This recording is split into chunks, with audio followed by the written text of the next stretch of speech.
তেজগাঁওস্থ এই 37 এবং 38 নম্বর প্লট যার উপরে আমরা দাঁড়িয়ে আছি এবং যেখানে আমরা অবৈধ স্থাপনা উচ্ছেদের জন্য আজকে অভিযান পরিচালনা করছি।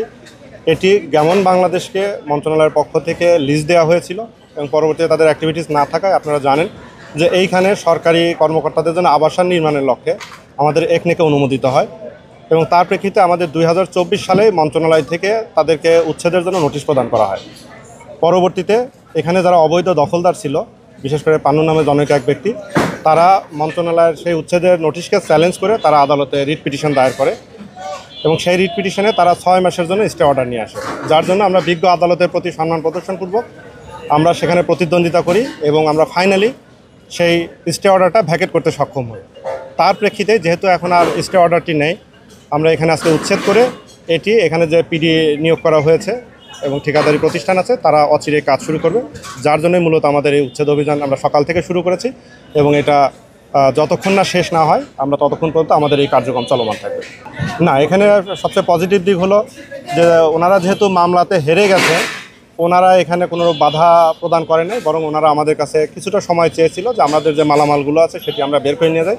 আমরা প্রায় তাদের 3-4 ঘন্টা সময় অলরেডি দিয়েছে এবং আপনারা দেখতে পাচ্ছেন তারা নিজ দায়িত্বে মালামালগুলো সরিয়ে নিয়ে যাচ্ছে। এরপরে যে অবকাঠামো যেটি আছে সেটি আমরা আমাদের যে উচ্ছেদ সরঞ্জাম আছে তার মাধ্যমে আমরা এটা উচ্ছেদ করি। ওদেরকে হয়তো ভুল তথ্য দিয়েছে, এটি আমরা আমাদের অ্যাটর্নি জেনারেল কার্যালয় থেকে আমরা এই আদেশটি মামলাটি যে ভ্যাকেট হয়েছে, স্টে অর্ডারটি যে ভ্যাকেট হয়েছে সেই সমস্ত তথ্য উপাত্ত আমরা নিয়ে এখানে এসেছি। আর আপনারা জানেন যে সরকারি প্রতিষ্ঠান কখনোই কোনো ব্যক্তির উপরে জুলুম করে না, অন্যায় করে না। আমরা আমাদের আইনগত যে প্রক্রিয়া সেটা শতভাগ অনুসরণ করে এখানে এসেছি এবং তাদের যদি সেই যেটি আপনাদেরকে বলেছে সত্যিই যদি তাদের অভিযোগটি সঠিক হতো তাহলে কিন্তু তারা এখানে প্রতিবন্ধকতার চেষ্টা করতো কিংবা এই উচ্ছেদ কাজ তারা করতে দিত না, কিন্তু তারা কিন্তু শুরু থেকে আমাদেরকে সহযোগিতা করছে। অর্থাৎ এই মেসেজটি তারাও বুঝতে সক্ষম হয়েছে যে সরকারি কাজে বাধা দিয়ে মানে বেআইনিভাবে বাধা দেওয়ার কোনো সুযোগ নেই, যার জন্য কিন্তু তারা সকলে মিলে আমাদেরকে সহযোগিতা করছে। উচ্চমত লিটন সরকার, আমি রাজুকের উপপরিচালক এবং এক্সিকিউটিভ ম্যাজিস্ট্রেট।